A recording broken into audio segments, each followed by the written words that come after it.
नमस्कार दर्शक श्रोते हो, तुम्ही तुमचं आवडतं यूट्यूब चॅनल पाहत आहात सर्वदर्शन आणि सर्वदर्शनचा निवेदक मी कमलाकर सावंत.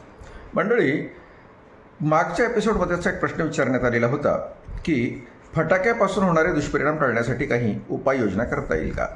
आणि त्याचं कारण सुद्धा तसंच होतं. कारण यावर्षी दिल्ली, मुंबई आणि वेगवेगळ्या महानगरामध्ये निव्वळ फटाके उडवण्यानं किंवा फटाक्यांची आतषबाजी करण्यामुळं अनेक ठिकाणी आग लागण्याच्या घटना घडल्या, काहींना जखमा झाल्या आणि काही लोक त्याहीपेक्षा आर्थिक दृष्टीने सुद्धा काही लोकांना त्याचा फटका बसला. मंडळी, खरं तर अशा प्रगत देशामध्ये आणि वेगवेगळ्या वैज्ञानिक बाबी आपण नव्यानं शोधून आपण वापरत असताना फटाक्यांची आवड ही प्रकाशाच्या दिवाळीच्या निमित्तानं ठीक असली तरीही जर एवढ्या मोठ्या स्वरूपामध्ये नुकसान होणार असेल तर मात्र याचा फेरविचार करण्याची आवश्यकता आहे. आणि म्हणूनच अनेक आपल्या दर्शक श्रोत्यांच्या इच्छेनुसार आज आपण हा विषय घेतला आहे. फटाक्यापासून होणारे दुष्परिणाम टाळण्यासाठी काही महत्त्वपूर्ण योजना करता येतात का मंडळी. आणि निश्चितपणे आपले एक स्नेही श्रीकृष्ण साळुंके, अर्थात बोरफळी त्यांचं गाव आहे आणि ते एक सामाजिक कार्यकर्ते आहेत, त्यांचा सल्ला आपण या ठिकाणी आपण घेतो आहोत. मंडळी, ते असं म्हणतात की वैयक्तिक आणि सामाजिक स्वरूपामध्ये सुद्धा काही निर्णय आपल्याला घ्यावे लागतील. वैयक्तिक स्वरूपात निर्णय घेत असताना आणि सामाजिक स्वरूपात निर्णय घेत असताना एकत्रितपणे काही कारणांची चर्चा आपण करूयात. म्हणजे ते महत्त्वपूर्ण मुद्दे मांडत आहेत. ते म्हणतात की जागृती निर्माण करणं आवश्यक आहे. जिथं प्राथमिक शाळा, माध्यमिक शाळा, उच्च माध्यमिक शाळा आणि समाज या ठिकाणी सुद्धा फटाके उडवण्यामुळं जर एवढं मोठं नुकसान होणार असेल तर ते लोकांच्या लक्षात आणून द्यावं लागेल आणि जेणेकरून फटाक्याच्या ऐवजी मग इतर मार्गाचा विचार करता येऊ शकेल. त्यानंतर ते असं म्हणतात की पर्यावरणपूरक फटाक्यांचा वापर असणं अपेक्षित आहे. समजा तुम्हाला काही प्रमाणात फटाके वाढवायचेच असतील तर त्याऐवजी तुम्हाला या अंधारावर विजय मिळवणाऱ्या सणासाठी दिवे लावता येतील, मेणबत्त्या लावता येतील, त्याही पलीकडे लेसर शो घेता येतील. या माध्यमानं तुम्हाला आगजनीच्या होणाऱ्या घटना टाळता येतील असा त्यांचा दुसरा सल्ला आहे. त्यानंतर ते असं म्हणतात की फटाक्यावर बंदी आणणं हे सुद्धा अत्यंत महत्त्वाचं आहे. कारण यंदा जर आपण बघितलं, दिल्ली, मुंबई आणि वेगवेगळ्या महानगरामध्ये मोठ्या स्वरूपात वायू प्रदूषण झालं होतं, आवाजाचं प्रदूषण झालं होतं, अपघातांच्या घटना झाल्या होत्या. त्या सगळ्या कमी करण्यासाठी फटाक्यावर बंदी आणणं अपेक्षित असं ते म्हणतात. त्यानंतर नियमांचे पालन, विक्री करणाऱ्यांनीही नियमाचं पालन केलं पाहिजे. वापरावरही कडक नियम आलेले पाहिजेत. त्याशिवाय फटाक्याची गुणवत्तेची तपासणी करूनच योग्य व्यक्तींना ते विकले पाहिजेत. अर्थात वयोमर्यादा सुद्धा निश्चित झाली पाहिजे असं ते म्हणतात. आणि त्यासोबतच त्यांचं म्हणणं असं आहे की दरवर्षी अनेक फटाका कारखान्यामध्ये आग लागते आणि गोरगरीब असलेल्या कामगारांचा जीव जातो.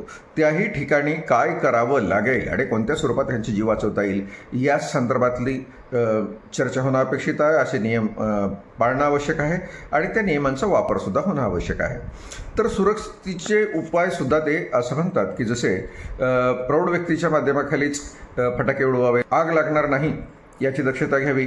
त्यासोबतच फटाके आणि लावणाऱ्यापासून सुरक्षित अंतर असलं पाहिजे, हेही पर्याय त्यांनी सुचवलेले आहेत. आणि प्रदूषण कमी करण्यासाठी ते असं म्हणतात की झाडांची संख्या वाढवूया. शिवाय शहरामध्ये शुद्धीकरण यंत्रणा आपण बसवूया आणि त्या दृष्टीने सुद्धा त्या काळामध्ये काही प्रमाणात जर फटाके वाजले तरी ते सुद्धा लोकांच्या वायू प्रदूषणावर त्याचं नियंत्रण आणता येऊ शकेल. सरकारी आणि गैरसरकारी संस्थांचा सहभाग असला पाहिजे. ते असं म्हणतात निव्वळ सरकार किंवा निव्वळ समाजातील काही संस्था किंवा घटक यावर प्रयत्न करणार नाहीत, तर सगळ्यांनी संयुक्तरित्या कायदे बनवणं, जनजागृती मोहीम राबवणं, त्यासोबतच पर्यावरण पर्यायाला प्रोत्साहन देणं या गोष्टी करणं अपेक्षित आहे असं ते म्हणतात. म्हणजे एकंदरीत श्रीकृष्ण साळुंके यांचं आम्ही अभिनंदन करतो की एक उत्तम विचारवंत म्हणून आपल्या निदान या यूट्यूब मालिकेच्या माध्यमातून तर त्यांचं कौतुक करणं अपेक्षित आहे. कारण फटाक्याच्या संदर्भामध्ये खूप सखोल असा त्यांनी विचार केलेला आहे, ज्याच्यामध्ये त्याचा दुष्परिणाम, मर्यादित वापर, सुरक्षित अंतर, योग्य पद्धतीचा वापर, आग प्रतिबंधकता, इतर उपाययोजना, वैयक्तिक आणि त्यासोबतच सुरक्षा, पर्यावरण जागरण, सर्व नियमांच्याबद्दल त्यांनी खूप छान पद्धतीने सांगितलेलं आहे. पुन्हा एकदा त्यांचं अभिनंदन. आणि मंडळी, आता पुन्हा तयार राहा. त्याचं कारण असं आहे की आता आजचा प्रश्न आहे की होय, वाढत्या पावसाचा होत असलेला त्रास कमी करण्यासाठी आपल्याला काय करता येऊ शकेल. वाढत्या पावसाचा होत असलेला सर्वसामान्याला जो त्रास आहे तो कमी करण्यासाठी काय काय करता येऊ शकेल? मग तो आर्थिक असेल, तो मनुष्य प्राण्याच्या संदर्भातला असेल आणि की इतर प्राण्यांच्या बाबतीतला सुद्धा होणार. हा त्रास कमी करण्यासाठी काय काय करता येऊ शकेल या संदर्भातले तुम्हाला पर्याय सुचवायचे आहेत.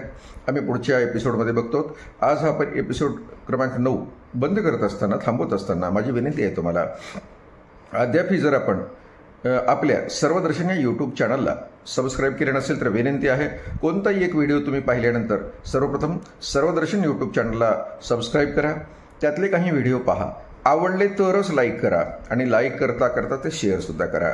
मंडळी, तुमच्या आमच्या विचारावर चालणार आहे तुमची आमची चर्चा, अर्थात आज चर्चा तुमची आमची हे सदर असं चालणार आहे. आणि या सदराचा आजचा हा 9वा भाग आम्ही या ठिकाणी संपवतो. परंतु तुम्हाला आमंत्रण आहे की तुम्ही आम्हाला संदेश, व्हॉट्सअप, फोन किंवा पत्र पाठवून सुद्धा या प्रश्नाचं उत्तर देऊ शकता. धन्यवाद.